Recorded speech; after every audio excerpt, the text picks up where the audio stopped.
Hello साथी, welcome back to my another mini blog. तपाईँहरूलाई आज भिडियोमा स्वागत छ। अनि आज चाहिँ एकदमै इम्पोर्टेन्ट टपिकमा हामी कुरा गर्नेवाला छौँ, जो चाहिँ सर्वे आउन चाहनुहुन्छ। अहिलेको 2026को समयमा सर्वे आउँदा ठिक कि बेठिक, राम्रो छ कि कस्तो नराम्रो छ, होइन, त्यो सबै कुराहरू हामी डिटेलमा गर्ने नै छौँ। यो भिडियोको मुख्य पर्पज भनेको चाहिँ हामी सर्वे आउन चाहन्छौँ भन्नेहरूको लागि मात्रै बन्दैछ यो भिडियो। तपाईँहरू चाहिँ बाँकी सर्वे जान्न म भन्नेहरूको लागि यो भिडियो होइन, उहाँहरू भिडियोबाट टाढै बस्नु होला। जो चाहिँ सर्वे जान्छु म 2026देखि 27मा चाहिँ सर्वे छिर्छु भन्ने उद्देश्य बोक्नु भएको छ, जो सपना देख्नु भएको छ युरोप जाने, उहाँहरूको लागि यो विशेष भिडियो बन्दैछ। जो चाहिँ जोडिनु होला भिडियोहरूमा, सर्बिया जान्छु भन्ने इच्छुक व्यक्तिहरूको लागि यो विशेष भिडियो हो। त्यसैले अरू बाहेक, सर्बिया बाहेक अन्त कतै जान्छु भन्ने व्यक्तिहरूको लागि यो भिडियो होइन यो, किनकि सर्बियामा छु अहिले म, सर्बियाकै बारेमा जानकारी छ मलाई, सर्बियाकै बारेमा केही कुरा बोल्छु बुझेर सम्झेर, होइन। हजुरहरूको चाहिँ नराम्रो नहोस्, सबैको राम्रो होस्, होइन, त्यही हो। अब विशेष गरी सर्बिया आउन चाहनेहरू यो भिडियोमा जोडिनु होला। सो जो पनि सर्बिया आउन चाहनुहुन्छ उहाँहरूको लागि यो भिडियो बनेको हो। त्यसैले सर्बिया आउन चाहने इच्छुक व्यक्तिहरूसम्म यो भिडियो पुगोस् भन्ने मेरो धारणा हो, होइन। उहाँहरूलाई पनि थाहा होस् न त अहिले सर्बिया 2026मा चाहिँ यस्तो छ, राम्रो छैन, नजाँदा ठिक होला कि जाँदा ठिक होला, त्यो सबै तपाईँहरूलाई यो भिडियोमा जानकारी दिने नै छु। कृपया भिडियोमा जोडिरहनु होला।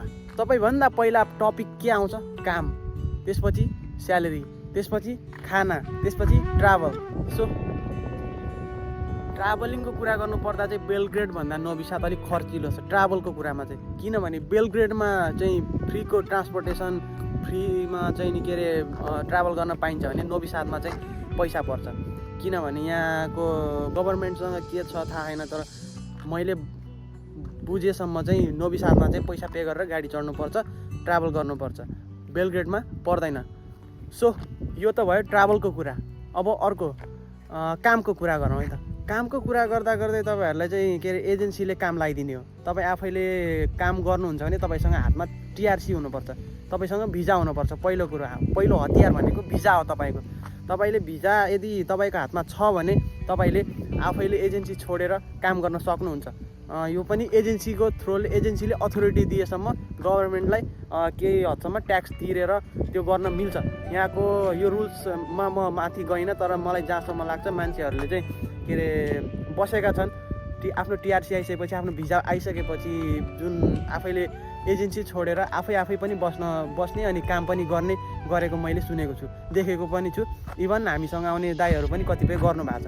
अनि कामको कुरा गर्दा गर्दै काम चाहिँ कति घन्टा चल्छ भन्ने कुरा होइन। हप्तामा 5 दिन बेसिक काम हुन्छ, एक दिन चाहिँ ओभर टाइम भनेर 6 दिन काम लाउँछन् यिनीहरूले। हामीले एजेन्सीसँग कन्ट्र्याक्ट गर्दा 5 दिन चाहिँ बेसिक काम हो, एक दिन चाहिँ ओभर टाइम हो भनेर हामीलाई कन्ट्र्याक्ट गराउँछ। इभन सबैलाई गराएको होला, त्यो सबैलाई सर्बियामा काम गर्नेहरूलाई सबैलाई थाहा छ, होइन। त्यो युरोपको प्याटर्न सिस्टम पनि हो।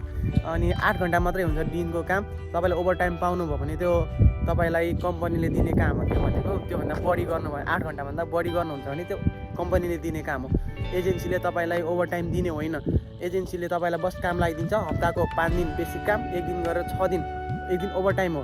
त्यो 6 दिनको चाहिँ तपाईँसँग काम हुन्छ, त्यो गरिदिन्छ भने एजेन्सीले, त्यसमा ढुक्क हुनु आउने बेलामा, होइन। यति नै थियो। सो अब हामी स्यालेरीको बारेमा कुरा गर्छौँ। स्यालेरी चाहिँ कसरी आउँछ त? स्यालेरी कसरी आउँछ भन्नुहुन्छ भने हप्ताको 5 दिन काम गर्दा तपाईँले बेसिक कामलाई कन्ट्र्याक्ट गराउने गर्छ एजेन्सीले, अनि एक दिन ओभर टाइम गरेर 6 दिन गर्छौँ हप्ताको हामीले काम। त्यतिमा तपाईँलाई मिनिमम एभरेजमा 88-90 तपाईँलाई राखिदिन्छ। तर तपाईँले कमाउनुहुन्छ 120-125 मिनिमम कमाउन सक्नुहुन्छ तपाईँले। यहाँ इभन दिन्छन् पनि, एजेन्सी कस्तो पर्छ भन्ने कुरामा डिपेन्ड पर्छ तपाईँलाई स्यालेरी दिनलाई। तपाईँलाई अनेक जेसुकै गर्नुहोस् तपाईँले, तर तपाईँलाई एजेन्सीले नै स्यालेरी दिने हो। तपाईँलाई कन्ट्र्याक्ट मात्रै कम्पनी र तपाईँ बिच हुन्छ, अनि एजेन्सी बिच हुन्छ, तर तपाईँलाई स्यालेरी एजेन्सीले नै पे गर्छ। कम्पनीले एजेन्सीलाई पे गर्छ, एजेन्सीले तपाईँलाई पे गर्छ। त्यसरी चाहिँ 88मा हामीसँग कन्ट्र्याक्ट हुन्छ, तर तपाईँले पाउन सक्नुहुन्छ 120-125सम्म पाउनुहुन्छ। त्यो चाहिँ नर्मली पे गर्छ, तर एजेन्सी डिपेन्डेन्ट पर्छ है, डिपेन्ड अन एजेन्सी। तपाईँले एजेन्सीमा कस्तो, कुन एजेन्सीमा पर्नु भएको छ, कतिको फ्रड एजेन्सी पर्नु भएको छ, कतिको राम्रो एजेन्सी पर्नु भएको छ, त्यो तपाईँमा डिपेन्ड पर्छ। भलै एजेन्सी नराम्रो भए पनि तपाईँले राम्रोसँग काम गरेर तपाईँले एजेन्सी चेन्ज गर्न सक्नुहुन्छ पछि टिआरसी आइसकेपछि, है त।